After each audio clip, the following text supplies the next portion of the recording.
if a student wants to be able to say, I loved my years at Southern, they need to be involved in more than just the academics.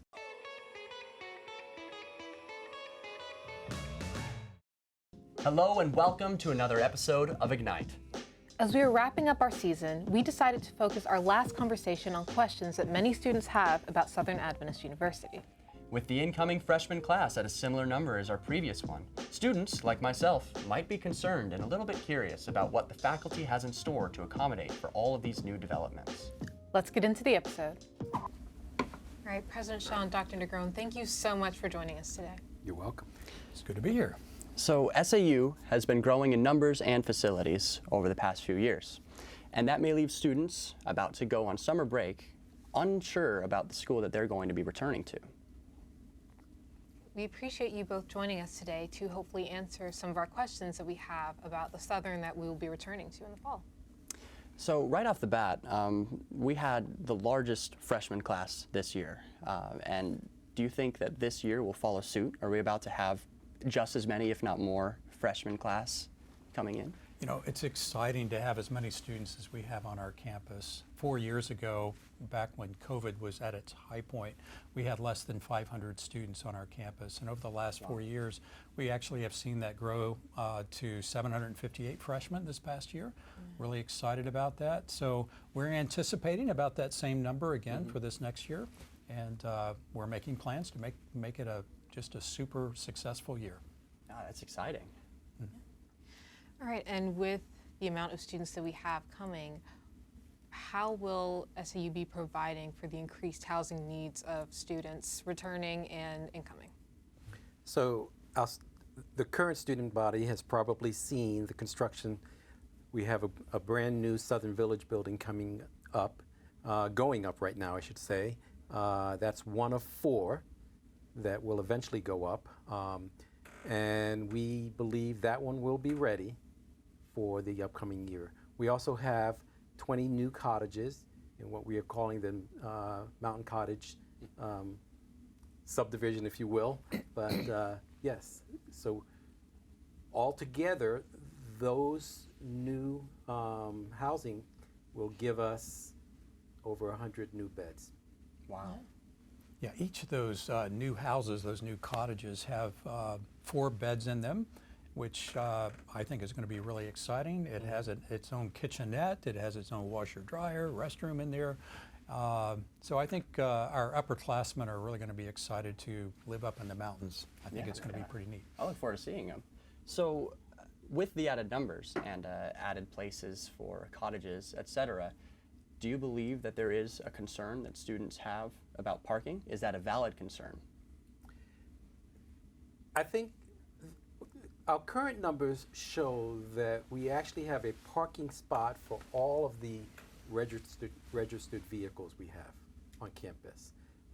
And we actually have more parking spots available than what we have registered vehicles. So we are safe with even an increase of students.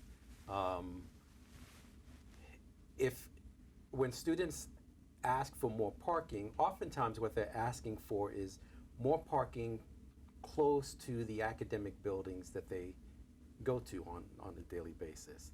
So, but in terms of whether or not we need more parking, we actually have enough spaces for the current registered cars on campus. You know, just for a point of reference, I worked at a state institution where there's like 40,000 students, and no one could find a parking spot. I mean, when you paid $150 for a parking permit, it was a hunting license because you had to hunt for that parking spot. So here we have the entire church parking lot where students can park. And as Dr. Negron just said, I think we have plenty of parking. This is a beautiful campus where you can walk between the buildings. Sometimes you have to run between the buildings to get to classes, but I think we're fine on the parking front. Yeah. You know, if we were to add parking, one of the realities is that we'd have to take away some of the green spaces that we have, and it's the green spaces that make this campus such a beautiful campus. So The alternative would be to create or to build a parking garage. And if we had a parking garage on the Brock Hall side of campus and then parking garage on the Hickman side of campus, I've never seen a parking garage that's very attractive. So in my opinion, it would probably lessen the beauty of our campus to have parking garages on each side of campus. Yeah, I think that's a very valid point. Yeah. So as many of us have seen, the Ruth McKee School of Business has started being built in place, well, not necessarily in place of Brock, but as a new home for the business students. So how do you think that will be changing the campus? Well, the School of Business has the second largest number of students in their majors. So I think we have about 500 students in the School of Business, and that has grown over the last several years. So having a building that's just for our School of Business is going to be very helpful. We have some very special and unique spaces that are being planned for the School of Business. One is an entrepreneurship room. You know, across our campus we have an Enactus team. I don't know if you folks have heard about Enactus, but I believe you're a member, right? Yes, I am. Okay, awesome. So you probably have learned about the Akuna soap project that took place in Zambia and is still taking place. I think they've sold 80,000 bars of soap. Wow. And you know, our students actually came up with that idea to start that company, and it's helping women in Zambia to be able to get a decent wage for their families. And Zambia is one of the most poorest countries and has the highest poverty rate, one of the highest poverty rates in the world. And so it's nice that our students actually generated that business to help them. So having a room set aside where these ideas can be developed, we have an innovation lab that's being planned. We have a large 400-seat auditorium, 400-plus seat auditorium that's going to be in that building. That can be used by different academic areas and different departments around campus. So the School of Business, I think, is going to be a great asset to our campus. I think our students will have better rooms where they can actually generate some ideas. A lot of our business students are doing tax relief for the community, so there'll be spaces for the community to come in and use some of that space as well. Well, yeah, that sounds remarkable. I'm excited to see it. Do you guys have a time frame of when you believe the building may be finished? You know, construction is a little, it's hard to just pin that down. So we are hoping that by December of 2025, so that's about a year and maybe 8 months from now, that building will be completed and we can open it up in the winter term of 2026. So that's the goal, and we're working hard to make that happen. So along with the new School of Business and the recently completed library entrance, are there other projects on campus that students should be looking out for? Yeah, our School of Nursing is wanting to add additional simulation space. So we are taking over Miller Hall, and actually it's being gutted right now. We've taken the asbestos out, and that building will be a new location for our sim center for our School of Nursing. So they're really excited about that. If you haven't seen the video, they have a little video where the nursing faculty are coming over with sledgehammers and they're busting walls. I mean, it's pretty cool. Another thing that we're excited about is the elementary school that's part of Collegedale Academy will soon be ours because they're building a new elementary school. So we're looking to add some new programs to that, and so that's going to be a new project for us as well. Well, I think that leads in fairly nicely for programs. We mentioned entrepreneurship earlier. Are there other future programs in the work? You know, we just hired a couple of economics professors, so we're going to start an economics program within the School of Business. Let's see what else we're working on. We just started engineering this year, and so we're looking at some doctoral programs. One is a doctorate in physical therapy. We're looking at an EDD or a PhD in our School of Education, Psychology and Counseling. That will be an education emphasis area. We're looking on bringing a bachelor's, master's, and a doctorate degree in speech pathology or audiology, and maybe criminal justice as a bachelor's program, maybe an online program. So a lot of those don't hold us to it, but those are in the planning at this point. So we're really excited about expanding our curricular offerings. And those would be possibly in the building we get from the elementary. We're looking at even doing more allied health programs within that particular building. So criminal justice may be an online program. It doesn't need a lot of space. So Right. yeah. Well, yeah, that's exciting to hear. Yeah. So, among all of the new things that are coming to Southern, are there any new initiatives for students that are coming to school soon? Yes, well, there's one that I'm extremely passionate about myself, and that is making our campus more accessible to students with disabilities. And so I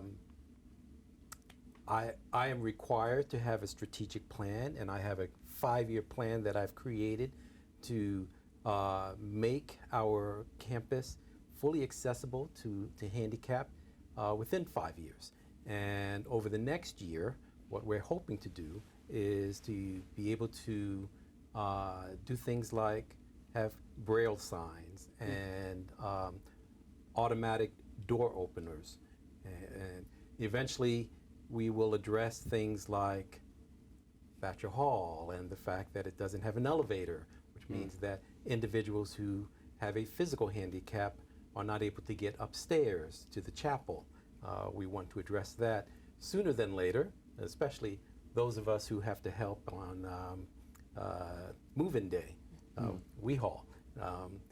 But we also want to address crosswalks. You know, our visually impaired students, when they get to a crosswalk, not only have to find where the button is to have the flashing lights come on, they have to guess as to whether or not cars are paying attention to those flashing lights. And so what we want to do is have crosswalks that actually talk to our visually impaired. Yeah.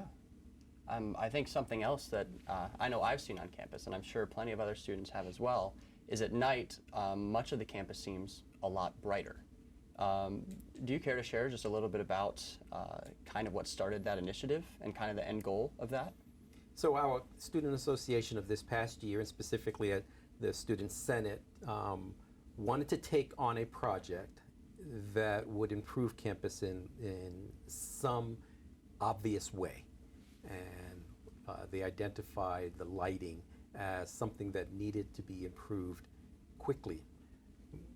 We identified that up to $100,000 that we had not spent, and approached Plant Services and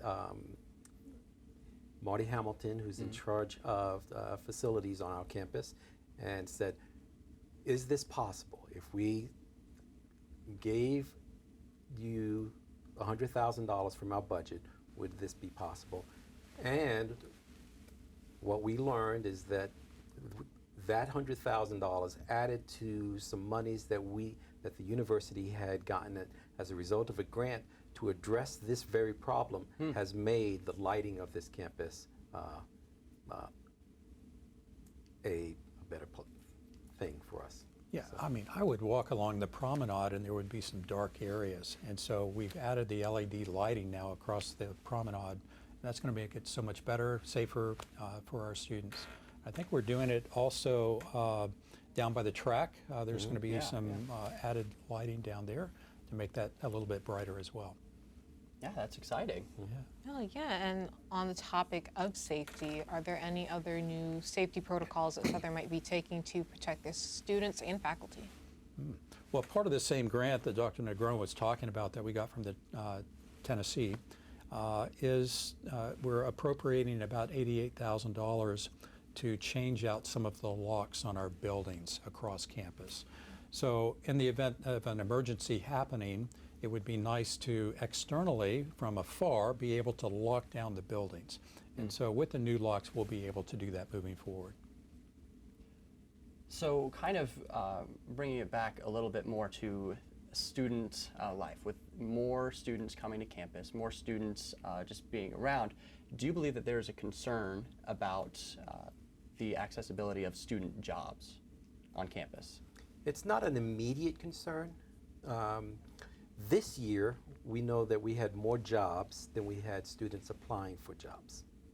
So we believe then that with the increase in students that we will have in the next year and in the following year, that our current job offerings will meet that demand.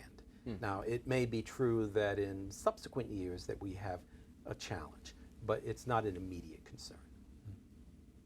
Well, yeah, that is good to hear. So thank you guys again so much for joining us today and giving a little bit of a clearer glimpse about what's to expect in the future.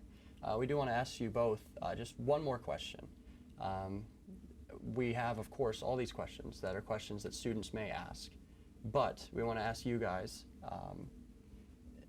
what advice would you give to a student on Southern's campus about how to live life most fully here as a Southern student? What I would share is get involved. You know, Southern Adventist University is a whole lot more than just going to classes. So being engaged in our worship services, I think we have something very distinctive here. We have a strong life group. I had an opportunity to have lunch with one of our students in the cafeteria this past week, and I asked her, what is the most memorable thing that you remember or you have learned here at Southern? She says, I love my life group because we can pray together, we can talk about university life together, and they're just sharing back and forth within their small community. So I would say life groups is really important, and I know Dr. Negron, he oversees all of the student life on the campus, all the activities, and just getting involved in all of those, and I'm sure he can speak more to that, but that's what I love about our campus, because you see students engaged in gym masters and musical concerts, and my wife and I just love coming and seeing the talents of our students. Yeah, I would echo what Dr. Shaw has said, that if a student wants to be able to say, I loved my years at Southern, they need to be involved in more than just the academics. Get involved with making a production of Ignite possible, okay? Get involved in music if you are musically inclined. Get involved in intramurals. I can remember when I was a student on this campus that I had a friend who was not even close to being athletic. He was awful, but he was out there all the time, okay? Get involved. If you have been involved in leadership on the high school level, get involved in leadership on the college level as well.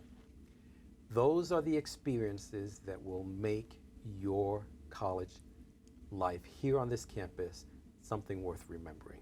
In fact, there are a number of studies that have shown that when students look back at their college years, that what they remember most is not what they studied, but what they did outside of the classroom.